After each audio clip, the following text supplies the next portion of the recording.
السلام علیکم ورحمۃ اللہ وبرکاتہ۔ لائیو سوال جواب کے سیشن میں آج پھر حاضری ہے۔ بہت سے احباب کے بہت سے سوالات آ چکے ہیں جن کا اس وقت جواب دینا ہے۔ امتیاز احمد بھادو اعظم گڑھ مقیم سعودی عرب سے پوچھتے ہیں، میں حافظ یا قاری نہیں ہوں، صرف داڑھی ٹوپی کرتا پائجامہ یہی ہے، ہم کو یہاں کفیل نے امامت پر لگا دیا ہے۔ مسئلہ یہ ہے کہ اگر کوئی واجب چھوٹ جائے تو ہم سجدہ سہو کرتے ہیں جیسے اپنے یہاں کرتے تھے، لیکن یہاں عربوں کا کہنا ہے کہ سجدہ سہو اس طرح کریں کہ آخری رکعت میں تحیات اور درود شریف پڑھ لیں، پھر 2 سجدہ کر کے سلام پھیر دیں، سجدے کے بعد کچھ نہ پڑھیں، کیا اس طرح نماز ہو جائے گی؟ محترم، 1 سجدہ کے بعد سلام پھیریں یہ ہمارے یہاں اولا ہے، 2 سلام کی بھی روایت ہے، وہ بھی کر سکتے ہیں آپ، دونوں طرف پھیر کر کے سلام پھیر کر کے تب پھر سجدہ سہو کریں۔ سجدہ سہو کرنے کے بعد کم از کم التحیات پڑھنا آپ پر لازم اور ضروری ہے۔ التحیات نہیں پڑھیں گے تو آپ کی نماز نہیں ہوگی، اس لیے سجدہ سہو کے بعد آپ کو التحیات پڑھنی پڑے گی۔ محمد خالد جہانہ گنج اعظم گڑھ یوپی سے پوچھتے ہیں، مفتی صاحب اگر جنابت کی حالت میں فجر کی نماز پڑھ لی گئی اور خیال نہیں رہا کہ جنبی ہے، پھر بعد میں معلوم ہوا تو کیا نماز ہو جائے گی؟ نہیں محترم، لوٹا لینی پڑے گی۔ ظاہر ہے آپ ناپاک تھے تو غسل کی ضرورت تھی، نہ وضو ہوا نہ پاکی ملی، تو پھر نماز کیسے ہوگی؟ ابو شامہ سونگر جونپور یوپی سے پوچھتے ہیں، مفتی صاحب اگر کوئی شخص ایسا ایپ استعمال کرے جس کی وجہ سے اگر کوئی شخص غلطی سے کوئی میسج بھیج دے تو اس کے ذریعہ اس میسج کو دیکھا جا سکتا ہے، مثلا جی بی واٹس ایپ، اس طرح کے ایپ استعمال کرنا کیسا ہے؟ اچھا سوال آپ نے اٹھایا۔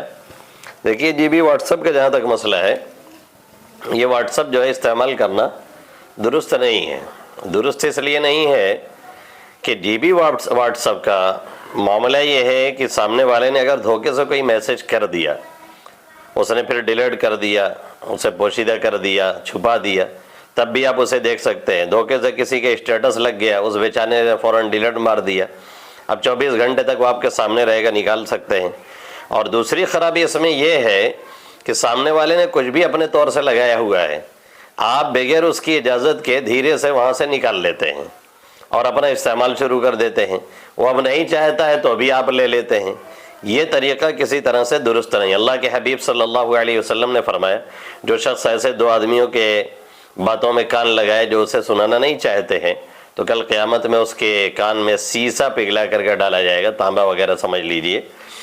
اور دوسری حدیث میں آپ نے یہاں تک فرمایا کہ اگر کوئی شخص گھر میں جھانکتا ہے، آپ نے اسے کنکر وغیرہ کھینچ کے مار دے، اس کی آنکھ پھوٹ گئی تو اس پہ کوئی تاوان نہیں آئے گا۔ یعنی دوسرے کے معاملات میں اس طرح سے دخل دینا یہ درست نہیں ہے۔ آج عجیب حال ہے، کسی نے بیچارے نے کال وال کرنے کے لیے دے دیا ہم کو، یا کوئی فوٹو دیکھنے کے لیے گیلری ویلری میں کوئی ویڈیو سننے کے لیے دے دیا، اب ہم اسی پہ اکتفا نہیں کرتے ہیں، اب ہم اس کے ایک مرتبہ گیلری میں جاتے ہیں، ایک مرتبہ اس کا ایمو چیک کرتے ہیں، ایک مرتبہ اس کی کال ڈیٹیل چیک کرتے ہیں۔ بالکل ناجائز اور غلط طریقہ ہے جو ہمارے معاشرے میں پھیل چکا ہے، انتہائی غلط رویہ ہی ہے۔ اور تیسری بات یہ ہے کہ جی بی واٹس ایپ جو ہے یہ قانونی حیثیت سے بھی اس کا استعمال بہت درست نہیں ہے، مشکوک ہے، اس لیے اس سے پرہیز کرنا ضروری ہے۔ اس میں نے تھوڑا تفصیل سے اس لیے بول دیا کہ بہت سے لوگ یہ استعمال کرتے ہیں اور سامنے والے کا بیچارے نے اگر ڈیلیٹ بھی کر دیا تو بھی اس کا میسج رکھے رہتے ہیں۔ اور اگر آپ یہ کہیں کہ بھائی اس نے میسج ہی کیوں کیا، بھائی اس کی غلطی ہو گئی، یہ تو کوئی بات تو ہی نہیں کہ آپ ایسا اینک لگا کے کھڑے ہوں جس سے اندر تک آدمی کا دیکھے کپڑے کے اندر تک، اور آپ کہیں کہ وہ ہمارے سامنے ہی کیوں آیا، اس بیچارے کو کیا خبر کہ آپ اسے چونا لگا رہے ہیں، درست بات نہیں ہے۔ محمد بلال سلمان بھوڑکڑا جونپور سے پوچھتے ہیں، کیا کوئی غیر مسلم قبرستان پر جا کر مٹی دے سکتا ہے؟ ہمارے گاؤں کے پردھان ووٹ لینے کے لیے مٹی دینے جاتے ہیں۔ بالکل جا سکتا ہے، ترغیب نہیں دینی چاہیے، اسے رغبت نہیں دلانی چاہیے۔ باقی ہے کہ کوئی غیر مسلم اگر تدفین میں شریک ہوتا ہے تو اسے کوئی ممانعت کی بھی ایسی ضرورت نہیں ہے۔ بعض لوگوں میں اصل میں مشہور ہے کہ اگر مٹی میں شریک ہو جائے گا تو پھر وہ عذاب قبر ہوگا، ایسی کوئی بات نہیں ہے، بالکل کوئی حرج نہیں ہے اگر وہ اپنے طور سے آتے ہیں۔ محمد صادق یوپی انڈیا سے پوچھتے ہیں، سوال یہ کہ کسی زنا کرنے والے کو کیسے سزا دیں جبکہ قانون ہاتھ میں نہیں لے سکتے ہیں؟ تو آپ خود کہہ رہے ہیں کہ سزا نہیں دے سکتے ہیں تو کیسے سزا دیں گے؟ بھائی جہاں پہ اسلامی حکومت ہے، پھر گواہ ہیں، پھر اس کے ثبوت کے طریقے ہیں، کوئی زنا کی سزا جیسی سخت ہے نا، ایسا ہی ثبوت بھی اس کا بہت ہی مشکل ہے، لوگ اس کو سمجھتے نہیں ہیں۔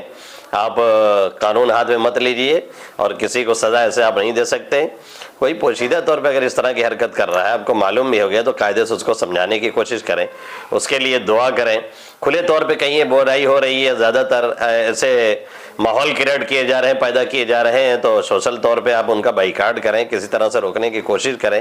باقی یہ کہ آپ کسی کو مار وار نہیں سکتے اس طرح سے۔ حافظ فرید بارہ بنکی یو پی سے پوچھتے ہیں، سوال یہ ہے کہ کیا کوئی شخص غیر مسلم کے گھر میں قرآن پڑھ سکتا ہے یا سورہ بقرہ پڑھ سکتا ہے؟ بالکل پڑھ سکتا ہے، جہاں پہ پڑھ رہا ہے وہ جگہ پاک ہونی چاہیے، پاک صاف جگہ پہ بیٹھ کے پڑھے۔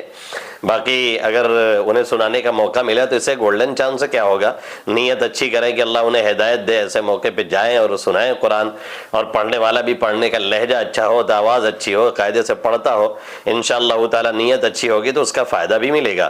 محمد اظہار ویسٹ بنگال کولکتہ سے پوچھتے ہیں، میرا سوال یہ ہے کہ نماز میں سجدے کی حالت میں کنفیوژن ہو جاتی ہے کہ 2 سجدہ ہے یا ایک، ایسے میں کیا کریں؟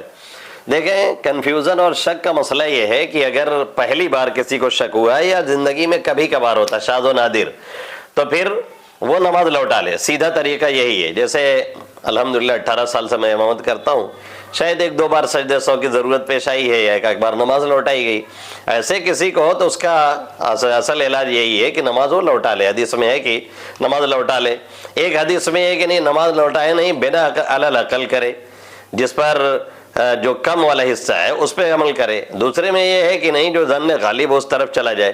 تو اگر یہ کبھی ہوا آپ کو تو نماز لوٹا لیجیے، اور اگر بار بار ہوتا ہے تو پھر آپ گمان غالب پہ عمل کریں گے۔ آپ کا گمان کیا کہتا ہے؟ اگر یہ کہتا ہے کہ 1 سجدے ہوئے ہیں تو ایک اور کر لیجئے، اگر یہ کہتا ہے کہ نہیں 2 پورے ہو گئے ہیں تو مت کیجئے، پھر اس کے بعد آپ سجدے 100 احتیاطاً کر لیجئے۔ اور اگر گمان غالب آپ کا کسی طرف نہیں جا رہا ہے، دونوں معاملہ برابر ہے، یہ بھی ذہن میں ایسے ہی آ رہا ہے 50% کہ نہیں کہ 2 ہوا، 50% یہی ہے کہ نہیں 1 ہی ہوا ہے، تب آپ کیا کریں گے؟ ایسی صورت میں ایک آپ مان کر کے چلیں گے، 1 سجدہ اور کریں گے، اور لاسٹ میں آپ کو سجدے 100 بھی کرنا پڑے گا۔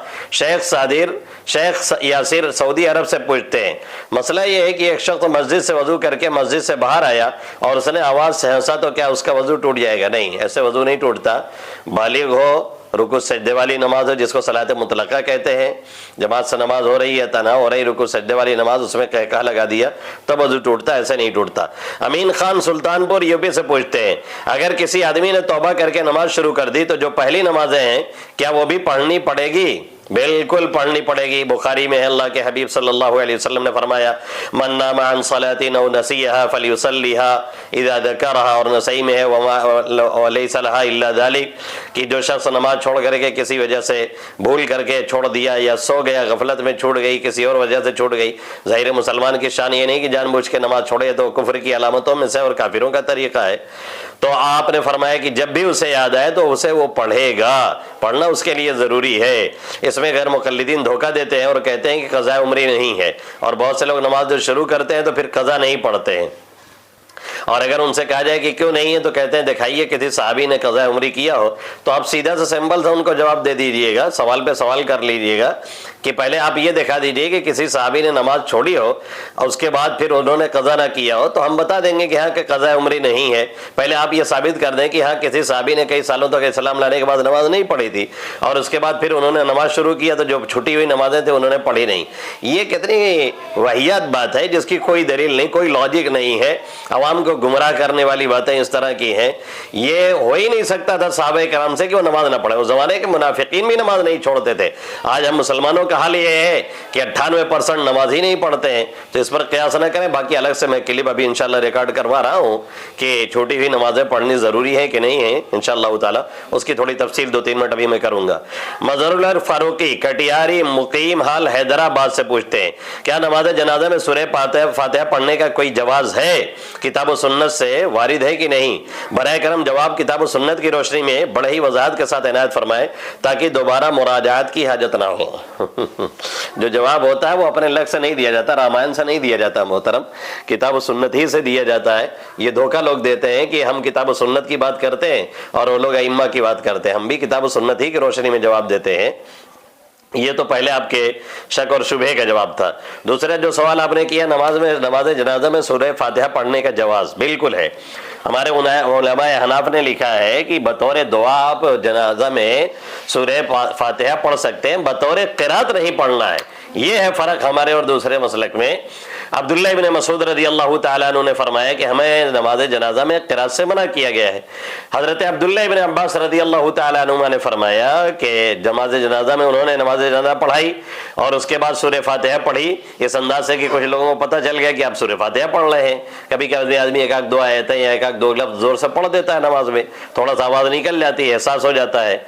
تو بعد میں آپ نے فرمایا کہ ہم نے اس لیے پڑھی تاکہ آپ لوگوں کو یہ معلوم ہو جائے کہ یہ بھی سنت ہے۔ سنت ہونے کا مطلب ہمارے ہاں یہی ہے، یعنی یہ سنت سے ثابت ہے، تو بطور دعا انہوں نے پڑھی تھی، بطور دعا پڑھ لیجئے۔ عبداللہ ابن عباس رضی اللہ تعالیٰ عنہ کا ادھر قول ہے کہ ہمیں آپ صلی اللہ علیہ وسلم نے اس بات سے منع کیا ہے کہ ہم نماز جنازہ میں قرات کریں، اور نماز جنازہ چونکہ نماز مکمل نہیں ہے، دعا اور استغفار کا نام ہے، اس لیے بہرحال اس کی قرات مناسب نہیں ہے، اس لیے بطور قرات ہمارے یہاں اس کی گنجائش نہیں ہے۔ ہاں بطور دعا بالکل گنجائش ہے، آپ پڑھ سکتے ہیں، ثابت ہے۔ ابھی مفتی تقی صاحب نے پڑھ دیا تھا تو ہمارے لوگوں نے بڑا ہنگامہ کیا، بھئی یہ رائے کا اختلاف ہے، اور ہمارے یہاں بھی اس کی گنجائش ہے، ایک بات۔ دوسری بات یہ کہ غیر مقلدین نے بڑا اٹھایا اس کو کہ دیکھیے ہمارے مسلک میں آ گئے اور یہ ہماری تائید کر دی۔ ارے کیا جاہلانہ بات ہے، پہلے پوری بات سمجھیے، اس کے بعد پھر بات کیجیے۔ محمد عبداللہ سمرا ڈی اعظم گڑھ یوپی سے پوچھتے ہیں، مفتی صاحب جھینگا کھانا کیسا ہے؟ جھینگا کھانا کیسا ہے؟ دیکھیں جھینگا یہ مچھلی ہے کہ نہیں ہے، یہ خود آپ فیصلہ کر لیں۔ دیکھنے میں صاف نظر آ رہا ہے وہ کیڑا ہے، بھائی دیکھ کے عجیب لگتا ہے، اور کھانا تو ہمارے یہاں تو جانتے ہیں بڑی بحثیں اس پہ ہوئی، شفافے وغیرہ کے بالکل گنجائش ہے۔ ہمارے یہاں 50% علماء ہو گئے، 50% یہ کہ کھائیں، 50% یہ کہ نہیں کھائیں۔ مفتی تقی عثمانی صاحب حفظہ اللہ تعالیٰ نے اپنے پہلے مقالے میں لکھا کہ مت کھائیں، اور دوسرے مقالے میں پھر بڑی تحقیق کے بعد انہوں نے لکھا کہ بھائی جس کی طبیعت کہے کھائے، جس کی طبیعت نہ کہے نہ کھائے۔ ہمارے استاد محترم مفتی عبداللہ صاحب ایک مرتبہ اسی پہ بحث کر رہے تھے، شیخ الحدیث مدرسہ رضویہ رضی العلوم، تو انہوں نے کہا کہ ایسی بات چل رہی تھی تو ان کے والد مرحوم زندہ تھے، انہوں نے کہا دیکھت کے تو مچھلی نہیں لگتی، صاف بات ایک دم وہ کرونوا ہے، کہ وہ کھائے تو الگ بات ہے، اس لیے آپ کی طبیعت کے اوپر ہے، اس پہ لوگوں نے چھوڑ رکھا ہے زیادہ تر۔ محمد عامر بہار پہ سے پوچھتے ہیں، مسئلہ یہ ہے کہ مجھ سے زنا ہو جاتا ہے، اس کا حل بتائیں حضرت، کیا کریں کہ چھوٹ جائے؟ انا للہ و انا الیہ راجعون۔ محترم پہلی بات یہ ہے کہ آپ ہمت کریں، ہمت سے کام لیں۔ دوسری بات یہ ہے کہ جو وعیدیں اس پر وارد ہیں اس کو سوچیں۔ اللہ کے حبیب صلی اللہ علیہ وسلم نے فرمایا لا یزنی الزانی حین یزنی وہو مومن، جب زانی زنا کرتا ہے تو زنا کرتے ہوئے وہ مومن نہیں رہ جاتا ہے، یعنی اس کا ایمان خطرہ ہے کہ نکل جائے، اور اس بات کا خطرہ ہوتا ہے کہ وہ ایمان سے ہاتھ دھو بیٹھے۔ اور ایک حدیث میں اللہ کے حبیب صلی اللہ علیہ وسلم نے فرمایا کہ کل قیامت میں ایسے لوگوں کی شرمگاہیں ایسے لوگوں کے چہرے پہ لٹکا دی جائیں گی۔ کتنی سخت وعید ہے اور کتنا عجیب منظر ہوگا اور حشر ہوگا، اس لیے ہمت کریں، جو وعیدیں اس پہ وارد ہیں اس کو سوچیں، احادیث میں جو برائیاں اس کی بیان کی گئی اس کو سوچیں۔ اللہ نے فرمایا لا تقربوا الزنا انه كان فاحشہ، زنا کے قریب ہی مت جاؤ، بہت ہی بری چیز ہے اور برا طریقہ ہے، اس کی وجہ سے شکلیں نسلیں سب کچھ بگڑ جاتی ہیں اور برباد ہو جاتی ہیں۔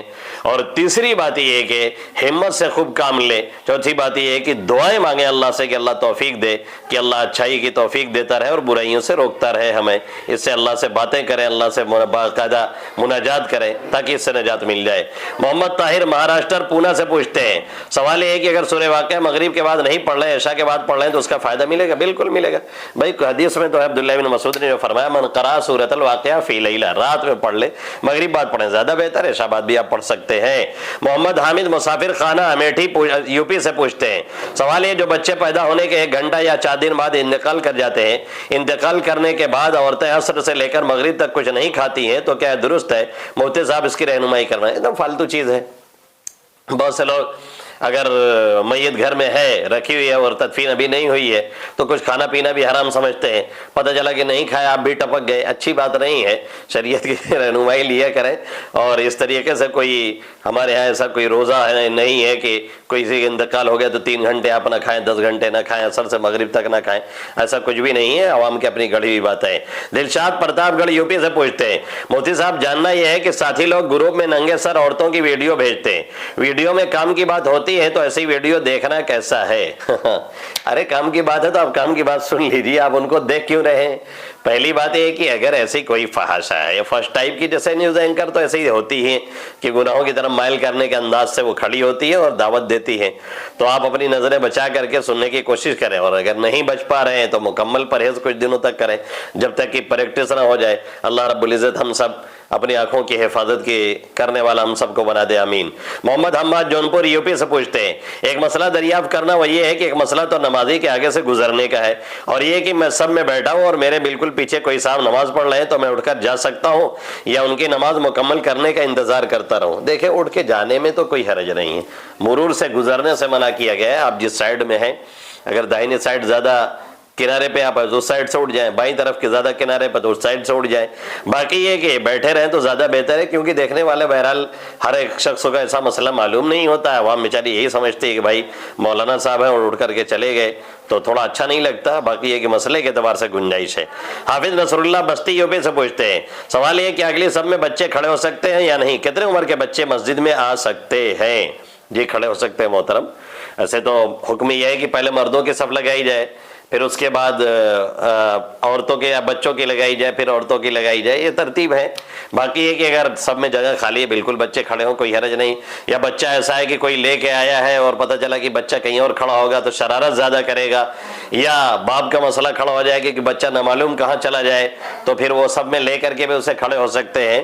اور سوال یہ ہے کہ کتنے عمر کے بچے آ سکتے ہیں مسجد میں؟ ظاہر ہے وہی 7 سال کی عمر میں ان کو حکم دیا گیا ہے۔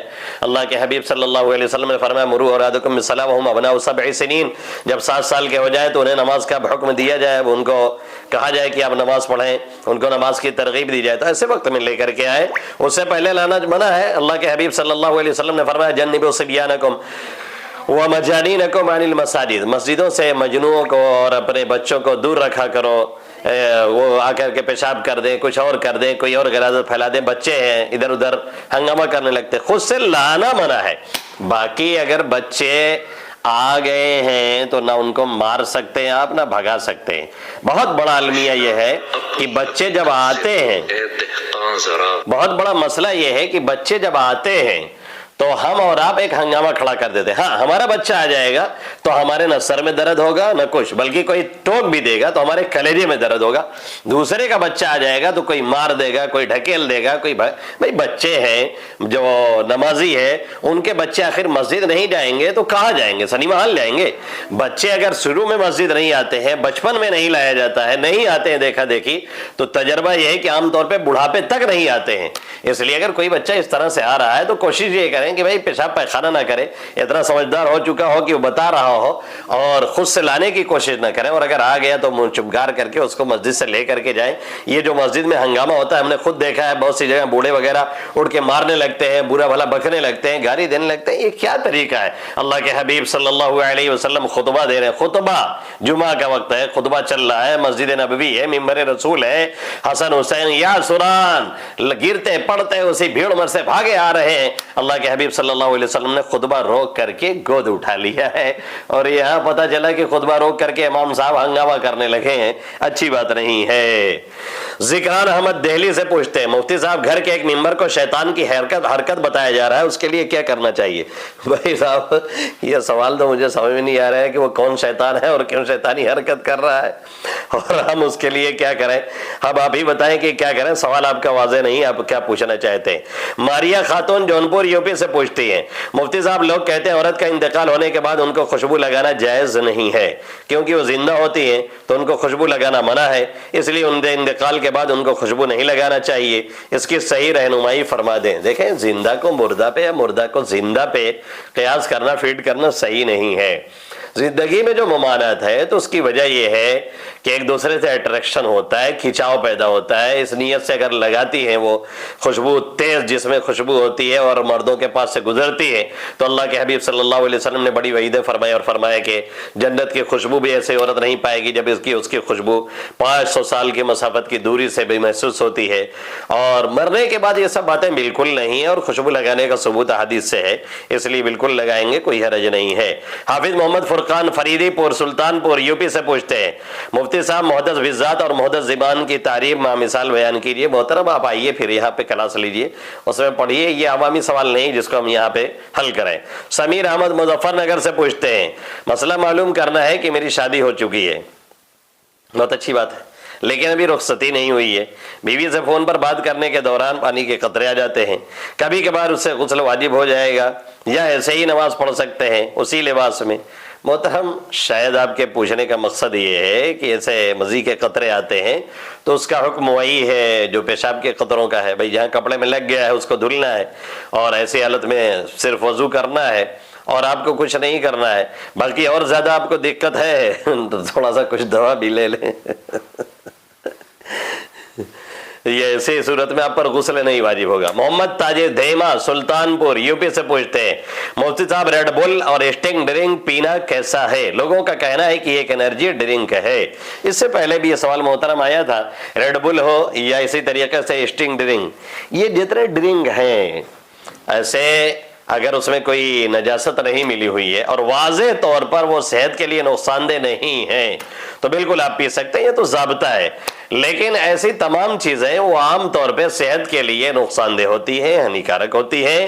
مستقل پینا تو یہ تو صحت کے لیے بہت تباہی اور بربادی کا ذریعہ ہوتا ہے.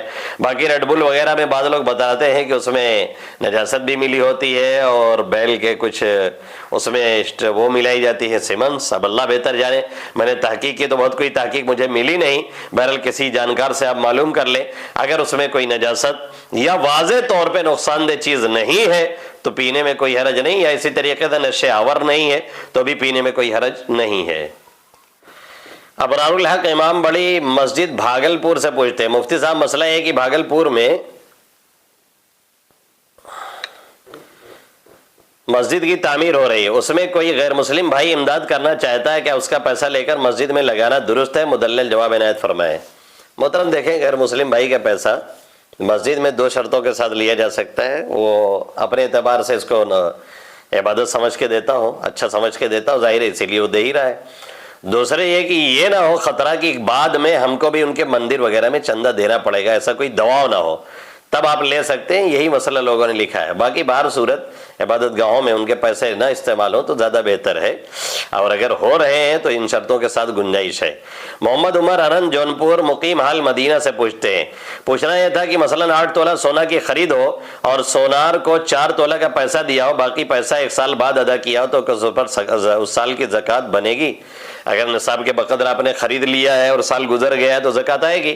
اب جتنے آپ مقروض ہیں قرض منہا کرنے کے بعد اتنا آپ کا آئے گا، اس کے علاوہ جو بچتا ہے وہ آپ کو دینا پڑے گا. راغب حسین چکیاں حسین آباد اعظم گڑھ یو پی سے پوچھتے ہیں کتے کا جسم پاک ہے یا ناپاک؟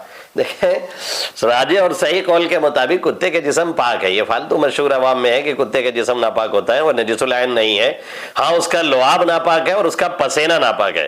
اگر پسینہ آپ کو لگ جائے گا تو ناپاک ہوگا، یا لعاب لگ جائے گا تو ناپاک ہوگا. باقی کتا یوں ہی ہے تو وہ ناپاک نہیں ہوتا ہے، وہ نجس العین نہیں ہے خنزیر کی طرح سے. محمد مشیر حلیمی محمود آباد سیتا پور سے پوچھتے ہیں مفتیان کرام اس پر بھی کچھ روشنی ڈالیں. ایک شخص کا کہنا ہے کہ داڑھی رکھنا کوئی ضروری نہیں، اسی طرح لباس بھی پینٹ شرٹ خواہ علماء و مفتی حفاظ سب پہن سکتے ہیں، کوئی قباحت نہیں.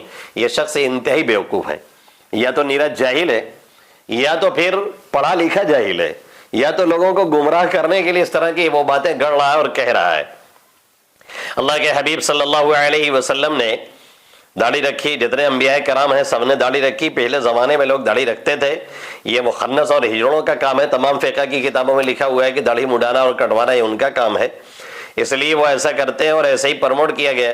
اب بیچارے لوگ بہت سے لوگ جمعہ وغیرہ میں بیان اس لیے نہیں کرتے کہ چلو بھائی ابھی نماز پڑھنے آ رہے ہیں، ابھی کھل کر کے 4 دن بول دیا تو پتہ چلا کہ جو نمازی آ رہے ہیں وہ بھی بھاگ جائیں گے، اس لیے وہ بولتے نہیں. تو لوگ سمجھتے ہیں کہ اب کوئی بری چیز نہیں رہ گئی. ایک حدیث نہیں، نہ معلوم کتنی حدیثوں میں آقا مدنی صلی اللہ علیہ وسلم نے فرمایا کہ داڑھی بڑھاؤ اور مونچھیں کترواؤ، چھوٹی رکھو. اور کسی حدیث میں فرمایا خالف الیہود والنصارى، یہود و نصارہ اور مشرکین کی مخالفت کرو. آپ نے فرمایا فر اللعاب، داڑھی کو بڑھاؤ اور مونچھوں کو چھوٹی کرو. اس طرح کی حدیثیں نہ معلوم کتنی موجود ہیں. اور اسی طریقے سے جب قاصد آیا ہے وہاں رومی وغیرہ کا، اللہ کے حبیب صلی اللہ علیہ وسلم نے دیکھا وہ بڑی بڑی مونچھیں رکھے، داڑھی صاف ہے. آپ نے چہرہ پھیر لیا اور فرمایا کہ یہ کیا طریقہ ہے؟ انہوں نے فرمایا میرا رب یعنی میرے بادشاہ نے ایسے ہی کیا ہے اور ایسے ہی کرتا ہے، ایسے ہی حکم دیا ہے. آپ نے فرمایا لیکن میرے رب نے مجھے کہا ہے کہ میں داڑھی بڑھاؤں اور مونچھیں کترواؤں اور تم لوگوں کی مخالفت کروں. اللہ نہ کرے کہیں کل قیامت میں آقا مدنی صلی اللہ اللہ علیہ وسلم ہم سے اور آپ سے ایسے داڑھی مڈانے کی وجہ سے چہرہ پھیر لیں تو کیا حشر بنے گا؟ اور پینٹ شرٹ دیکھیے اگر شرعی دائرے میں ہے تو لباس میں شریعت نے بڑی لچک رکھی ہے، اس میں کوئی دو رائے نہیں ہے، تھوڑا سا چست نہیں ہے، بدن کے اعضاء نہیں ظاہر ہو رہے ہیں، بدن پہ بالکل فٹ فاٹ نہیں ہے، ٹخنے سے اوپر ہے، اور جو اعضاء جتنے چھپانے اتنا چھپانا چاہیے تو بالکل پینٹ شرٹ پہن سکتے ہیں۔ لیکن ایک مولوی وغیرہ کے لیے اگر کوئی پہنے گا اس طرح سے وہ لگے گا، پہلی بات۔ دوسری بات یہ کہ عوام بھی اسے اس حالت میں ظاہر نہ پسند کر سکتی ہے نہ قبول کر سکتی ہے، صلح کا کوئی لباس تو ہے نہیں، گنجائش ہے تو الگ مسئلہ ہے۔ حضرت مفتی صاحب پوچھ رہے ہیں کہ اگر دو لوگ تراویح پڑھا رہے ہیں، ایک امام پہلی رکعت میں مثلاً پہلا پارا پڑھایا 10 رکعت میں، دوسرا امام 16واں پارا پڑھایا آخر کے 10 رکعت میں، تو کیا جائز ہے؟ میرے یہاں کے مقتدی کہہ رہے ہیں کہ یہ بے ترتیب جا رہا ہے، اس لیے صحیح نہیں ہے۔ قرآن حدیث کی روشنی میں جواب عنایت فرمائیں۔ دیکھیں ایسا کوئی مسئلہ نہیں ہے کہ اگر اس طرح سے پڑھ دیں گے تو آپ کی تراویح نہیں ہوگی یا نہ قرآن نہیں ہوگا۔ بھئی ایک قرآن پورا سننا ہے، اب مناسب یہ لگ رہا ہے کہ ایک صاحب ادھر سے شروع کریں ایک صاحب وہاں سے پڑھائیں تو بالکل پڑھا سکتے ہیں، باقی یہ کہ ایک ترتیب سے چلیں گے تو زیادہ اچھا رہے گا۔ باقی قرآن آپ کا مکمل ہو جا رہا ہے، کوئی حرج نہیں ہے۔ محمد نوشاد مجدیہ شاگن سے پوچھتے ہیں عشرہ مبشرہ میں سب سے پہلے کون اسلام قبول کیا تھا؟ میں نے سنا ہے کہ سب سے پہلے حضرت علی رضی اللہ تعالیٰ عنہ ایمان لائے تھے، رہنمائی فرمائے۔ دیکھیں اگر مطلق اولویت کی بات کریں کہ سب سے پہلے کس نے اسلام قبول کیا تو حضرت خدیجہ ہیں، اور اس طرح سے بات کریں کہ عورتوں میں سب سے پہلے کس نے کیا تو حضرت خدیجہ ہیں، غلاموں میں کس نے کیا تو حضرت زید بن حارثہ ہیں، بچوں میں کس نے کیا تو حضرت علی کرم اللہ وجہ ہیں، بڑے میں کس نے کیا تو حضرت صدیق اکبر رضی اللہ تعالیٰ عنہ ہیں۔ محمد حامد عمان سے پوچھتے ہیں مسئلہ یہ کہ جائے نماز پر کعبہ شریف یا گنبد خضرا بنا رہتا ہے اور کوئی گنبد وغیرہ بنا ہوتا ہے تو اس پر اگر پاؤں پڑتا ہے تو بے ادبی ہوتی ہے یا نہیں؟ دیکھیں گنبد خضرا بنا ہو، کعبہ کا نقشہ بنا ہو، اس طرح کا جائے نماز استعمال کرنا جائز تو ہے، لیکن شک یہ جاتا ہے، ایسا ذہن میں بات آتی ہے، مولانا خالد سیف اللہ رحمانی صاحب نے بھی یہ لکھا ہے کہ یہ یہودیوں وغیرہ کی چال معلوم ہوتی ہے تاکہ جو ان کے مقدس مقامات ہیں اس کی اہمیت کو گھٹایا جا سکے اور نکالا جا سکے، اس لیے وہ لوگ اس طرح کی چیزوں کو رواج دیے اور دھیرے دھیرے یہ بڑھتا چلا گیا۔ اب سبھی لوگ اس کو استعمال کرتے ہیں اور اس کا خیال نہیں رہ جاتا ہے، اکثر اسی پہ بیٹھ جاتے ہیں، اکثر اسی پہ پاؤں رکھ دیتے ہیں، یہ بے ادبی تو ہو جاتی ہے، لیکن چونکہ بے ادبی کی کوئی نیت نہیں ہوتی اس لیے گستاخی بے ادبی میں داخل تو نہیں ہے۔ ہاں اگر نیت سے آدمی اسی نیت سے پیر رکھے بیٹھ جائے کہ بے ادبی کر رہے ہیں، گنبد خضرا کیا اس کی تو کفر کا اندیشہ ہے، لیکن جو کہ تصویر ہے اس کے ڈیزائن ہے اس کی اصل تو ہے نہیں، اس لیے جو کعبہ کا حکم ہے یا گنبد خضرا کی توہین کا حکم ہے وہ تو نہیں لگے گا، لیکن ایسی چیزوں کے استعمال سے پرہیز کرنا چاہیے، اسے پرموٹ نہیں کرنا چاہیے، اچھی بات نہیں ہے۔ ایسا محسوس ہو رہا ہے کہ یہودیوں وغیرہ نے یہ بہت سوچ سمجھ کے چلایا ہے، واللہ اعلم۔ محمد ابراہیم سمراڈی اعظم گڑھ یو پی سے پوچھتے ہیں مفتی صاحب مسجد کا پیسہ استعمال کرنا کیسا ہے قرض کے طور پر؟ لوگ کہتے ہیں جو پیسہ ہے وہی پیسہ ہونا چاہیے، تو ہماری مسجد میں جمعہ کے دن سکہ ہو جاتا ہے تو سکہ کو انتظامیہ نوٹ میں تبدیل کر لیتی ہے، کیا یہ درست ہے؟ مسجد کا پیسہ کون استعمال کر سکتا ہے؟ دیکھیں مسجد کا پیسہ قرض نہیں دے سکتے ہیں، آپ اس کے امین ہیں، آپ اس کے مالک نہیں ہیں کہ آپ کسی کو قرضہ دیتے پھریں اور اسی طرح سے بانٹتے پھریں، ایک بات۔ دوسری بات آپ نے سوال میں یہ پوچھی ہے کہ اس کے سکوں وغیرہ کو نوٹ میں تبدیل کروانا کیسا ہے؟ بالکل کروا سکتے ہیں، جو چندے کے پیسے ہیں اس میں اس طرح کی تبدیلی میں کوئی حرج نہیں ہے۔ امانت کوئی دے کے گیا ہے رکھنے کے لیے اور اس نے کہہ رکھا ہے کہ یہی آپ کو لوٹانا ہی دینا ہے اور اس میں کسی طرح کے آپ کو رد و بدل کی گنجائش نہیں ہے تو آپ اس میں کوئی نہیں کر سکتے، اس طرح کے پیسوں میں کر سکتے ہیں، بدلوا سکتے ہیں۔ تیسرا سوال اسی میں آپ نے گھسڑ دیا، مسجد کا پیسہ کون استعمال کر سکتا ہے؟ مسجد کا پیسہ ظاہر ہے متولی جو ذمہ دار ہے وہ استعمال کریں گے، اور استعمال کس میں کریں گے یہ بھی صاف ہے کہ مسجد میں، اور جو مسجد کے کام ہیں مسجد کی ضروریات اسی میں استعمال ہوں گے۔ بہت افسوس کی بات ہے کہ متولی وغیرہ ایسے ہوتے ہیں جن کو نہ نماز سے مطلب ہے، نہ امام صاحب سے مطلب ہے، نہ امام صاحب کی تنخواہ سے مطلب ہے، خود ان کو نماز نہیں آتی ہے، خود ان کو قرآن نہیں آتا ہے، خود ان کو درود نہیں آتی ہے اور حکم چلانے چلے آتے ہیں۔ یہ قیامت کی بہت بڑی علامتوں میں سے ہے جسے دور کرنا ضروری ہے۔ محمد ساحل کولکتہ سے پوچھتے ہیں کیا حرام چکن کے گوشت کا تیل ناپاک ہوتا ہے؟ اگر وہ بدن میں لگ جائے تو کیا دھونا پڑے گا؟ سوال مجھے سمجھ میں نہیں آیا کہ حرام چکن کیا ہوتا ہے اور اس کے گوشت کا تیل کیا ہوتا ہے، یہ کیسے حرام ہوا، کیا ہوا، کچھ اس کی وضاحت آپ کریں گے تو انشاءاللہ جواب دوں گا۔ حافظ محمد امجد امام پور کوٹان جونپور سے پوچھتے ہیں، پوچھنا ہے کہ جمعہ میں دونوں خطبوں کے درمیان ہاتھ اٹھا کر دعا مانگنا چاہیے یا دل ہی دل میں دعا مانگنا چاہیے؟ تفصیل بیان فرمائیں۔ دیکھیں جمعہ میں کچھ ساعات ایسی ہیں جس میں دعا قبول ہوتی ہے، اس میں ایک وقت یہ بھی بیان کیا گیا ہے کہ امام دو خطبوں کے درمیان بیٹھے تو اس میں بھی دعا قبول ہوتی ہے، کئی اقوال ہیں، اس میں ایک قول یہ بھی ہے، ایسے میں آپ کو دعا مانگنی چاہیے، لیکن اتنا موقع نہیں تو ہاتھ اٹھائیں باضابطہ دعا مانگیں، اس لیے فقہاء کرام نے لکھا ہے کہ دل ہی دل میں دعا کرتے رہیں، زبان سے ہلکے ہلکے میں پڑھ لیں، کیونکہ خطبوں کے درمیان اس طرح کی حرکت درست نہیں ہے، اس لیے آپ خاموشی سے دعا مانگ لیں۔ محمد حماد شبیر پوچھتے ہیں سوال، اگر کوئی شخص اپنا بال کالا کلر کروایا ہے تو اگر وہ نماز پڑھا رہا ہے اس کے پیچھے نماز ہو جائے گی یا نہیں؟ دیکھیے اگر وہ سمجھتا ہے کہ ہاں غلط حرکت کر رہے ہیں تب کوئی حرج نہیں ہے، مکروہ تحریمی ہے، مستقل کر رہا ہے تو ایک گناہ مستقل کر رہا ہے جو کھلے طور پہ ہے، تو مکروہ تحریمی ہے خود سے امام بنانا، باقی نماز تو ہی جائے گی۔ اور اگر مستقل نہیں کر رہا ہے، کبھی دھوکے سے کر لیا یا اس کو جائز نہیں سمجھ رہا ہے تو بھی نماز ہو جائے گی، اور اگر جائز سمجھ رہا ہے تو ظاہر ہے کہ پھر نماز نہیں ہوگی، غلط کام کر رہا ہے اور اس کو جائز بھی سمجھ رہا ہے۔ سعود الفیصل محمد پور اعظم گڑھ یو پی سے پوچھتے ہیں جیسے کوئی موبائل 10,000 کا ہے، اس کو فائننس کرنا ہوتا ہے، جیسے کیش پر بھی اس کی قیمت 10,000 اور فائننس پر بھی 10,000 کا ہے، لیکن فائننس کمپنی پروسیسنگ فیس کے نام پر 399 زیادہ لیتی ہے، لیکن ڈاؤن پیمنٹ 3,000 یا 4,000 کسٹمر دکاندار کو دیتا ہے، باقی رقم فائننس کمپنی دکاندار کو دیتی ہے۔ ایسے میں دکاندار کو پوری رقم تو مل جاتی ہے لیکن کسٹمر قسط کا پیسہ فائننس کمپنی والوں کے اکاؤنٹ میں پے کرنا ہوتا ہے، اور قسط لیٹ جمع کرنے پر موبائل لاک ہو جاتا ہے، پھر اس لاک تو دوبارہ کھلوانے میں اس کا ایکسٹرا چارج کرتے ہیں۔ گزارش یہ ہے کہ اس کی صحیح رہنمائی فرمائے، کیونکہ میں موبائل کی دکان چلاتا ہوں، جب سے مجھے شبہ ہوا تب سے فائننس کرنا روک دیا ہے، بہت پریشان ہوں۔ دیکھیں محترم اوپر کے سوال میں تو ایسی کوئی چیز نہیں نظر آتی جس کی وجہ سے یہ کہا جائے کہ ناجائز ہے، اور پروسیسنگ ظاہر ہے ایک ٹائم لے رہے ہیں آپ اس سے، تو قسط پہ اگر وہ زیادہ آپ سے قیمت لے رہا ہے تو قسط کی قیمت لینا درست ہے، کوئی حرج نہیں ہے۔ ہاں یہ ہو کہ پہلے سے ایک ریٹ طے ہے کہ نہیں 10,000 کا ہوگا، آپ نے لیٹ کر دیا تو کہہ رہا ہے کہ نہیں آپ جو ہے ہم کو 2,000 اور دیجیے، 1,000 اور دیجیے، تو یہ تو سود ہے۔ قسط اور سود میں یہی فرق ہے، قسط میں ہوتا یہ ہے کہ پہلے ہی سے آپ ریٹ فکس کر دیتے ہیں، بھائی اتنے دن میں لیں گے، اتنی مہلت آپ کو دیں گے، اس کا اتنا پیسہ آپ کو دینا پڑے گا ایڈوانس۔ اور یہ جو سود ہوتا ہے اس میں یہ ہوتا ہے کہ پہلے آپ ایک 10,000 20,000 جو بھی ہے وہ فکس رکھتے ہیں، اور بائی چانس بیچارہ سامنے والا پھنس گیا تو اس سے آپ زبردستی وصولنے لگتے ہیں، ظاہر ہے اس کی کوئی قیمت نہیں طے ہوئی تھی، آپ لے رہے ہیں تب وہ سود ہو جاتا ہے۔ آگے جو آپ نے کہا ہے کہ موبائل لاک ہوتا ہے پھر ایکسٹرا 4 لاکھ کھلوانے کا دینا پڑتا ہے، تو سیکورٹی کے طور پر وہ موبائل لاک کرنے کے لیے ان کے لیے گنجائش معلوم ہوتی ہے، جیسے آدمی رہن رکھوا لیتا ہے تاکہ ہمارا پیسہ پھنسائے نہیں، اور اگر پھنسائے تو اس رہن سے وصول کر لے۔ ہاں جو ایکسٹرا چارج وہ لیتے ہیں کھولنے کا، اس میں کہاں تک گنجائش ہے؟ میں سمجھتا ہوں کہ اگر اس کو یہ کہا جائے کہ گنجائش اس حد تک ہے کہ انہوں نے جو لاک کیا تھا پیسہ لینے کے لیے، اب جو کھول رہے ہیں تو لاک کھولنے کا وہ پیسہ لے رہے ہیں، تو میں سمجھتا ہوں کہ یہ گنجائش بلا شبہ ہونی چاہیے۔ باقی کسی اور مفتی صاحب رجوع کر لیں، اور اگر اس کے اگین کوئی چیز وہ بتا رہے ہیں تو مجھے بھی اطلاع کرنے کی کوشش کریں۔ شکریہ۔ عزیز الرحمان سد کبیر نگر یو پی سے پوچھتے ہیں سوال یہ ہے کہ اگر میں کھڑے ہو کر پیشاب کر لوں اور دھل لوں تو کیا میں پاک صاف رہوں گا پڑھنے کے لیے؟ بھائی کیا پڑھنے کے لیے؟ نماز تلاوت کچھ بھی کہیں گے آپ، بہرحال شاید مفعول اب سے چھوٹ گیا ہے۔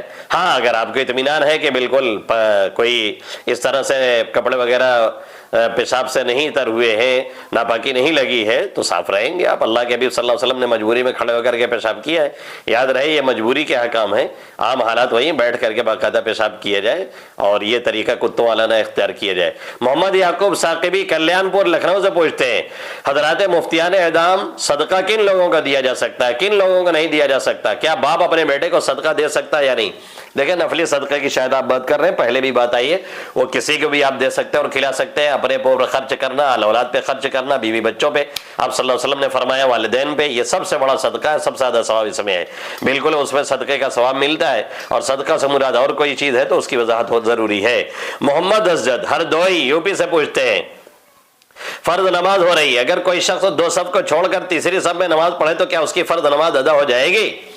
دیکھیں مسجد کے کسی بھی حصے میں آپ کھڑے ہو جائیں گے تو آپ کی نماز ہو جائے گی، اس میں کوئی دو رائے نہیں ہے، لیکن اگر سب میں جگہ خالی ہے اور آپ باہر کھڑے ہو رہے ہیں تو یہ مکروہ تحریمی ہے، نماز باہر صورت ہو جائے گی۔ محمد ارسلان مڑکڑا جونپور یو پی سے پوچھتے ہیں 2 سال سے سر میں بہت زیادہ درد رہتی ہے، دوا کرا کر کے حیران ہو گیا اور کوئی دعا بتا دیجئے۔ دیکھیے اللہ کے حبیب صلی اللہ علیہ وسلم نے فرمایا کہ پڑھیے نعوذ باللہ العلی الکبیر من شر عرق النعار ومن شر حر النار، یہ دعا نعوذ باللہ العلی الکبیر یا علی العظیم من اللہم انی اعوذ بک من شر حر النار ومن شر عرق النعار۔ اور ایک آیت قرآن کی بھی بتائی جاتی ہے لا یصدعون عنہا ولا ینزفون، اگر یہ آیت پڑھا جائے تو اس سے درد سر چلا جاتا ہے 5 مرتبہ 7 مرتبہ، آگے پیچھے درود شریف لگا کر کے پڑھا کریں۔ اور اشفی انت الشافی لا شفاء الا شفاءک شفاء لا یغادر سقما، مرض کی بہترین دوا ہے۔ جہاں پہ درد ہو رہا ہے وہاں پہ جب شین آئے تو تھوڑا سا تیزی سے دبائیں اور دعا پڑھیں۔ اور درد کی ایک دعا اور حضرت عثمان غنی رضی اللہ تعالیٰ عنہ کا آقا مدنی صلی اللہ علیہ وسلم نے سکھلائی تھی۔ انہوں نے فرمایا کہ مجھے ایسا سینے میں درد ہو رہا تھا کہ جیسا لگتا تھا جان نکل جائے گی۔ آقا تشریف لائے اور انہوں نے فرمایا کہ 3 مرتبہ پڑھو بسم اللہ بسم اللہ بسم اللہ، اس کے بعد پڑھو اعوذ بعزت اللہ وقدرتہ وسلطانہ من شر ما اجد واحاذر یا من شر ما اجد، یہ دعا 7 مرتبہ پڑھ کر کے وہیں ہاتھ دائنا پھیرتا رہے، ہاتھ رکھے رہے اور اس کے بعد دم کر لے۔ انہوں نے فرمایا فوراً میرا درد ختم ہو گیا۔ اس طرح سے یہ دعا آپ کر سکتے ہیں اور کریں، انشاءاللہ تعالی آپ کو درد سر سے نجات ملے گی۔ اللہ جلد از جلد آپ کو شفاء کاملہ نصیب فرمائے، آمین۔ طہا عماد الدین مالکانہ جونپور سے پوچھتے ہیں مفتی صاحب نماز میں سجدے کی حالت میں پیشاب 1-2 قطرے ٹپک جاتے ہیں اور میں ٹیشو پیپر لگا کر نماز پڑھتا ہوں، کیا نماز ہو جائے گی؟ اگر کبھی کبھار ایسا ہوتا ہے تو ظاہر نماز نہیں ہوگی، پیشاب کے قطرے آگے وضو نہیں رہا تو نماز کیسے ہوگی؟ مستقل آپ کو یہ شکل پیدا ہوتی ہے اور اتنا بھی وقت آپ کو نہیں ملتا ہے کہ اس میں 4 رکعت آپ فرض پڑھ سکیں، جیسے مغرب کی 3 رکعت ہے فرض تو وہ بھی آپ نہیں پڑھ سکتے، اتنا بھی ٹائم نہیں ملتا، تو آپ معذور ہیں، آپ وضو کر لیں اور جب تک اس وضو کے اس معذوری کے علاوہ کوئی اور نہ وضو کو توڑنے والی چیز نہیں پائی جائے گی تو آپ کا وضو رہے گا اور آپ نماز بالکل پڑھ سکتے ہیں۔ اور اگر یہ شکل نہیں ہے تو آپ کو نماز پھر سے پڑھنی پڑے گی۔ احمد پٹھان جونپور یو پی سے پوچھتے ہیں سوال ہے جیسے ہم لوگ بائک وغیرہ لے کر روڈ پر نکلتے ہیں اور اس میں کچھ خلاف ورزی ہو جاتی ہے، ٹریفک پولیس پکڑتی ہے، قانون اگر اس خلاف ورزی پر 500 روپے 1000 روپے فائن کرتا ہے اور ہم ٹریفک پولیس کو 100 روپے دے کر چالان سے بچ جاتے ہیں تو کیا ایسا کرنا صحیح ہے؟ پٹھان صاحب پہلی بات یہ ہے کہ ایسے بائک لے کر کے کیوں رائڈنگ کرتے ہیں کہ جرمانہ اور چارج لگے؟ پہلی بات یہ ہے کہ اس سے پرہیز کرنا ضروری ہے۔ دوسری بات یہ ہے کہ ظاہر ہے جو آپ نے خلاف ورزی کی ہے وہ قانون جو ہے حکومت کا اگر شریعت سے متصادم اور ٹکرا نہیں رہا ہے تو اسے فالو کرنا بھی ضروری ہے اور اگر اس پہ کوئی چارج مناسب لگ رہا ہے اسے دینا بھی ضروری ہے۔ باقی یہ کہ اگر پولیس وہ چارج نہیں کر رہی ہے آپ پر کسی وجہ سے، ان کے پاس بھی اس طرح کی اتھارٹی ہے کہ وہ گنجائش دے سکتے ہیں اور دیتے رہتے ہیں، عملاً گنجائش شریعت نے حکومت نے دے رکھی ہے، قولاً دے رکھی ہے یا عمل سے دے رکھی ہے کہ پولیس والے ایسے موقع پہ اگر نرمی برتتے ہیں تو ان کے اوپر کوئی اس طرح کا دباؤ نہیں بنتا ہے تو آپ نکل سکتے ہیں کچھ دے دلا کر کے اگر اس طرح کی گنجائش، اور اگر نہیں ہے تو آپ بالکل نہیں نکل سکتے، تب کو آپ کو فائن پوری ادا کرنی پڑے گی۔ سوال جواب کا لائیو سیشن پورا ہوا۔ السلام علیکم ورحمۃ اللہ وبرکاتہ۔